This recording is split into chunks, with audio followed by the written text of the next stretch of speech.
Hari Om. Start with the prayer.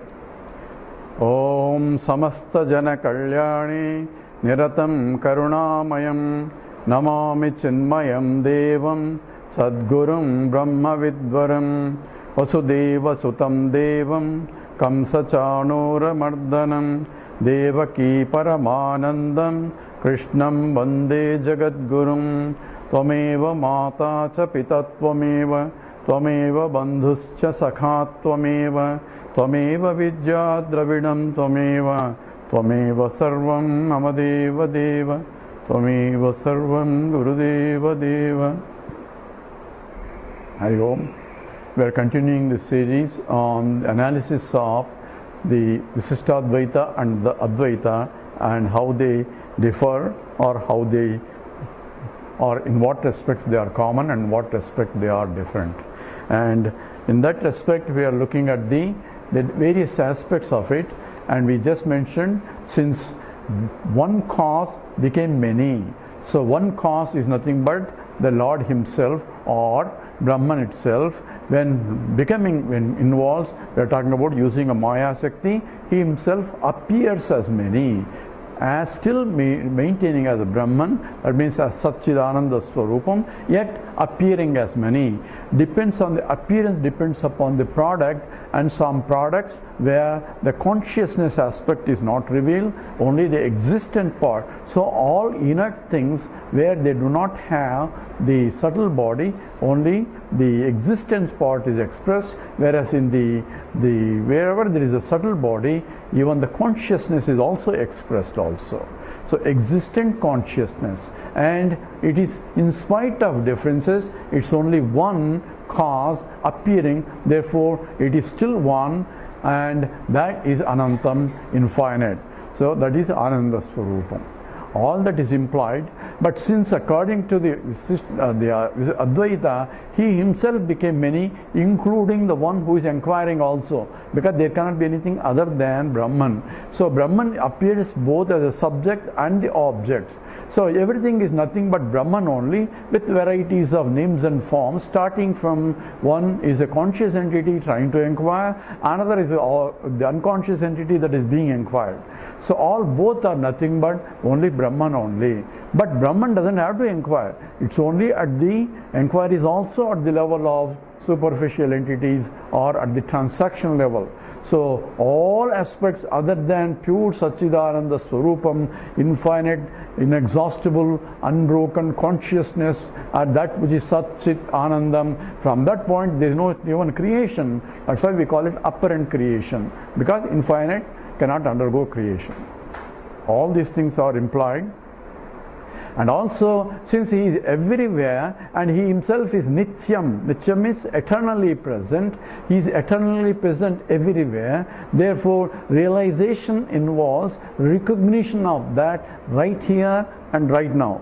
That means here and now, and when we said here and now, we are talking about the spatial and time wise, but here and now are beyond the space and time concepts also.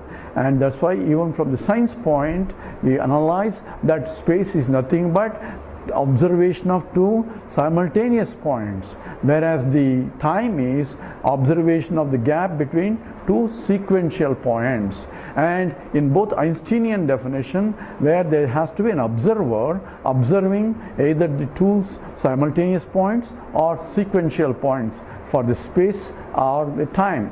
So I cannot see the space unless I have located two objects that I can see simultaneously, and the gap between the two or space. So space is imperceptible also, but I see that I know space, and here is spatial coordinate, and space itself cannot be. When he is everywhere, here itself has no meaning other than everywhere is same as here. That means he is beyond the space concept also. Time is also because there is a sequential events, but it's only Brahman all the time. It's a Brahman before Brahman later. So therefore it is experience of oneness in sequence only, but there is no real sequence, therefore it is no time. It is beyond and time. So now is a concept beyond time itself. Actually now is nothing but where past is meeting a future, and we can make it smaller and smaller, that gap. into microseconds, picoseconds, and keep on dividing until there is no space left there, no gap left there, and therefore what is there is the one who is dividing, and he is present all the time. So presence is nothing but the presence of the conscious entity only. That what happens, that is Brahman only, and he is beyond time, because I am the one who is observing and dividing and see what the gap between the two sequential events is. I had to be there to define the time, but for me I am beyond space and time concepts. This is true even science also. Where does the Big Bang occurs? Big Bang occurs here and now only, because from the point of Big Bang it says there is no time concept or space concept. Time came after the bang and space came after the bang only.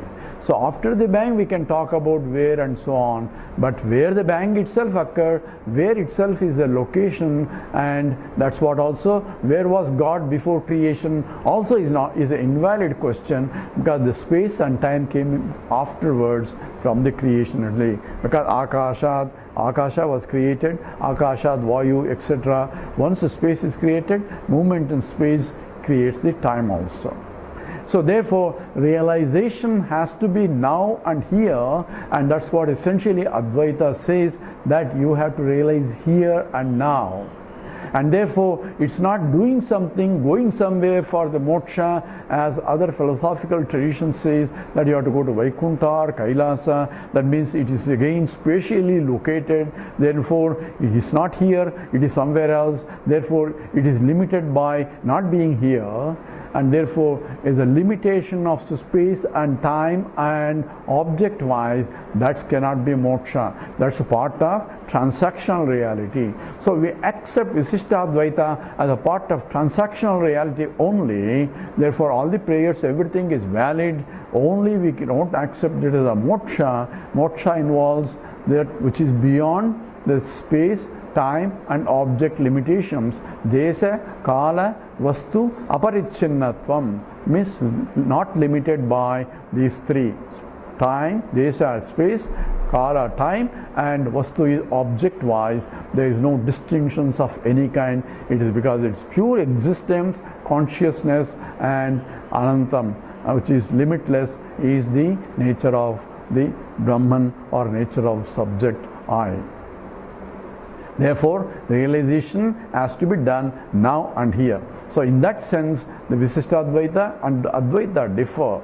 And why Vishishtadvaita is self-consistent with the scriptural statement is because he himself became many. So he is here and now, and I need a particular frame of mind to recognize the presence of that and to recognize the absence of everything. So hence Krishna says, Yo mam pasyati sarvatra sarvancha mai pasyati tasyaham na pranasyami tajame na pranasyati. So Yo mam pasyati sarvatra, who sees me everywhere, and Yomam pasyati sarvatra sarvancha mai pasyati, who sees everything in me. That means there is no distinctions of any kind, of anywhere, because all that is, I see the whole Lord in and through every nama rupa, every name and form. I have to learn how to see that which is imperceptible. I cannot see the Lord in any form, because form again it gets limited. That which is infinite cannot be seen,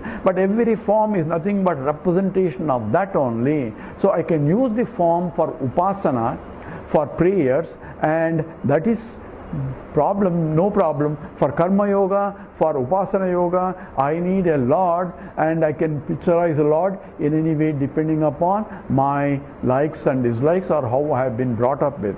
But at the same time, I have to learn at one stage that it is not of that type. That we will see how the scripture defines that also. Now at the same time, we also have in the Vedanta the avatars. Avatara is Lord himself coming in a particular form. Even though we said Lord is infinite and that which is beyond the time concept, he takes the form of a limited form to solve a problem which cannot be solved otherwise. That's called avatar. Avatara means avatarati, coming down. So the total consciousness which is of the nature of Brahman, which is nature of the Lord in this Maya Shakti, he comes using his Maya Shakti, and depending upon what form he comes depends upon the problem that need to be solved. So in this the Dashavataras, there are only 10 incarnations. It's not the 10 incarnations, 10 prominent incarnations that the Bhagavatam talks about. So every avatara is his only, and therefore he is coming down to solve a problem. Why does he come down? Because there is a demand for it. Remember, for everything there has to be demand. So when there is a Samashti Vasana brings him down. Samashti Vasana means the prayers of all people, I want him to solve this problem. Oh Lord, please come down. So in Bhagavatam, this is picturized as all the gods and including the Mother Earth goes to Lord Narayana and said, we have a problem and we cannot solve ourselves. Please come down and solve the problem. And only when the petition goes to the Lord and inquiry says, please come down, then only Lord will come. If there is no petition, then he doesn't have to come. Let them solve their own problem, so he doesn't have to come down. So essentially, Lord himself in the Bhagavad Gita, he says, Paritranaya sadhunam vinashaya sa dushkrutam dharma samsthapanarthaya sambhavami yuge yuge. So therefore, says Paritranaya sadhunam, that's the first statement. So to protect the good people, when there is a demand by those people who are good, they demand by them for him to come down to solve the problem, then only he will come down. And in the process, he solved the problem, and Parishkrana Sadhunam Vinashaya Dushkrutam. So whoever troublemakers, he tries to eliminate them, and that is the essence of the avatara. So avataram is essentially incarnation. The God's incarnation is taking a particular form in a particular situation to solve a problem. He may take in the form of an animal, or he may take in the form of a human being, or he may take in the form of a half human being and half animal. All these things depending upon how he can be solved the problem. So since he is a maintenance man, therefore maintenance has to change. His clothes depends upon whether he is a driver or is a conductor or whatever the role that he has to play. He has to wear proper dress and solve the problem for the situation. And that's what is called avataram. So coming down, so how does he come down? Coming down depends upon the problem. Therefore, if he has to only solve a particular problem, he solves the problem and he goes. But if he has to solve many problems that are accumulated, he packs them together so that he can come down and solve all the problem in one birth. And for example, if you look at the Lord Krishna's life itself, he destroyed so many Rakshasas by coming down. Not only that, his purpose is to teach, so he is Jagat Guruhu. So main purpose of Lord is not only destruction of the Rakshasas that are causing a problem, but to teach this. That's why it's called the teacher is called Jagat Guruhu. He is one who is universal teacher. He is coming down. So Parthaya Pratibodhidam Bhagavatam Sri Narayanena Swayam. So Narayana himself came down to teach through Partha. Through Partha means through Arjuna, everybody else. And that is what Gita is. Why? It has been taught before, and he doesn't say I am teaching a new thing, and what I am teaching is only what has been in the Vedas. That which has been sung by many rishis of the yore essentially is the Vedanta, is that exactly what I am teaching before. This I taught before beginning of the creation to the creator, and that is Brahmaji, and then Brahmaji taught to Sanat Kumaras, and so on and so forth. There is a chain of this how the knowledge has been, and whenever the knowledge gets distorted, he again comes down and start teaching again. So Krishna came and gave a different interpretation of karma itself in the Bhagavad Gita. So says, whatever you do, whatever you perform, offer it to me as a karma yoga. That is a part of not only just doing the Vaidika karmas, but whatever you do, offer it to me, that can be converted into Karma Yoga for purification of the mind. So all these avatars are also accepted in the Advaita, and that is main emphasis of the Vishishtadvaita, because through avatars also Narayana avatars are equally capable of giving moksha for everybody. Hence, says Daivim Esha Gunamayi Mamamaya Durachaya Mamevaye Prapadyante. So, surrendering to me. So, to whom I should surrender? To Narayana, to Rama, to Krishna, to whatever avatars of the Lord Narayana. He says Purnamada, Purnamidam, Purnat, Purnamudachyate. So, that sloka they interpret from the Narayana, Purnam, Adam. All avatars came, and avatars coming does not affect the Purnatvam. Therefore, each avatara is capable of giving the moksha, and that is what how the Vishishtadvaita. So, fundamental the process for them is Sharanagati. That means surrendering completely myself at the Lord. So, surrendering involves is still I am a jiva, and accepting that he is the controller and I depend on him. That's what complete surrenderance. So sarvadharman parijyachya mamekam saranam braja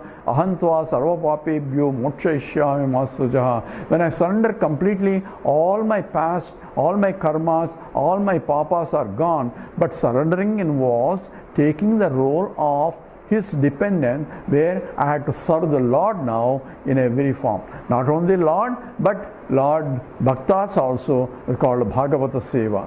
That is the real surrenderance. So in the Thangalite tradition, along the Manawar, the Iyengar says in terms of even if you go to the Parandhama, every Bhakta are there only because they are Bhaktas of the Lord. So there is a reverence to every devotee, and therefore there is no other, the other Kama, Krodha, Lobha are not there at all, because it's only reverential attitude for everyone, and Dasoham is essentially aspect of the Vishishtadvaita. In the case of Advaita, the Saranagati involves complete dissolution of myself as a separate entity. And therefore, the bhakti, they call it, is bhakti is where bhakta, and that is the devotee, and the deity, the Ishvara, have become one, because there is no separation. So, yomam pasyati sarvatra, sarvancha mai pasyati, tasyaham na pranasyami. Therefore, when he says that, says, who sees me everywhere and who sees everything in me, that is from the bhakti point. And also he says, from the Atma point, one who sees oneself everywhere and everything in oneself is also the same. Essentially, from the Jnana point, Sarva, the one who all selves are nothing but my own self, that vision is also is the Jnanam. So that Jnanam is also same. That means the statement is essentially the Paramatma, Jivatma at that level is one and the same. And that is what is called Bhagatyaga Samanadhikaranam, where I leave out the contradictory qualifications of myself and the contradictory qualifications of the Ishvara, and the equation in the Tattvamasi is done only by equating the essence, and that's called Soyam Devadattaha. This is that Devadatta. And just maybe a little deviation in the Vishishtadvaita takes this example of Advaitic. He says you have a problem in this. When you say this is that Devadatta, that means you have confusion in terms of what exactly Devadatta is, because it's an indeterminate, because the attributes of this Devadatta is different from attributes of that Devadatta, and there's an indeterminate problem if you say only it's an attributive language, attributive knowledge, because this Devadatta doesn't look like that Devadatta. So you are confusing looking at this Devadatta. He says that Devadatta and this Devadatta, both are confused. He says indeterminate perception. For them, there is a determinate perception and indeterminate perception. And the indeterminate perception is I don't have complete jati knowledge. That means when I learn, when the mother says, hey beta, this is a cow, that means I have seen one cow and I have gathered the attributes of the cow. Hey, this is a white cow, and I say this is a cow. Then when the child looks at the black and says, mother says, this is also cow. Says that one is white and this one is a black. So therefore, if this is also cow, so it is the whiteness and blackness is nothing to do with the cow. So cow is a white cow. Colors are different, but what is common between this cow and that cow? I try to gather a common attributes of all cows, and that's called determinate perception. Other one is called indeterminate, and that's how Vishishtadvaita defines. For us, determinate, for us means from the Advaitic point, indeterminate is not having enough attributes of the knowledge or of the object for me to make a decision whether it is a rope or a snake. Because when I stepped on it, says the attributive content is not sufficient enough to distinguish whether it's a rope or a snake. So those attributes only are common for both, and since I am afraid of snake, I say it is a snake. Therefore, it's an indeterminacy comes into picture when the attributes are not same or not sufficient to distinguish an object.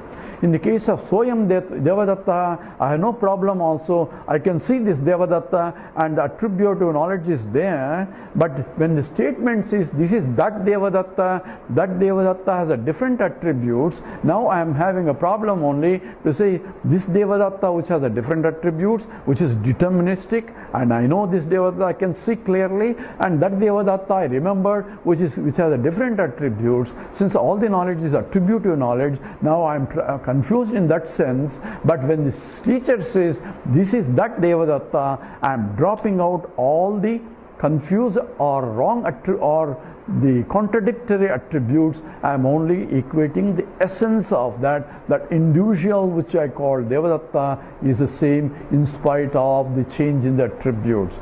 In the same knowledge, Tattvamasi, I had to drop the contradictory qualifications of Jiva. Remember, Jiva consists of the original consciousness, reflected consciousness, and the reflecting medium. All the reflected consciousness and reflecting medium are contradictory to Ishvara's the total consciousness, which is the same, but the Maya is a reflecting medium, and where the Ishvara is the reflected. So therefore, I had to drop all that. Only equation is pure consciousness, the OC, the original consciousness of me is same as original consciousness in that. That means the light that is falling on the moon, the sunlight, is the same sunlight that is falling in another planet also, even though they are differently located and differently illuminated. So illumination depends upon the reflecting medium, but not to the original sunlight that is falling. Sunlight is sunlight, and therefore there is no distinction from that. In the same way, equation of Tattvamasi is also valid, and that's what is the essence. So far as avatars are accepted, at the same time, this is also again Vyavaharika Satyam. All the problems are in the Vyavahara, solutions are also in the Vyavahara. Absolute nature is to claim I am beyond these problems and beyond this Nama Rupa, beyond these names and forms, that which pervades everything. And that is the real knowledge, and that is what is essentially being specified. With this, we'll stop here. Om Purnamada Purnamidam Purnat Purnamudachyate Purnasya Purnamadaya Purnameva Vasishyati. Om Shanti Shanti Shanti. Harihi Om Sri Gurubhyo Namaha. Harihi Om.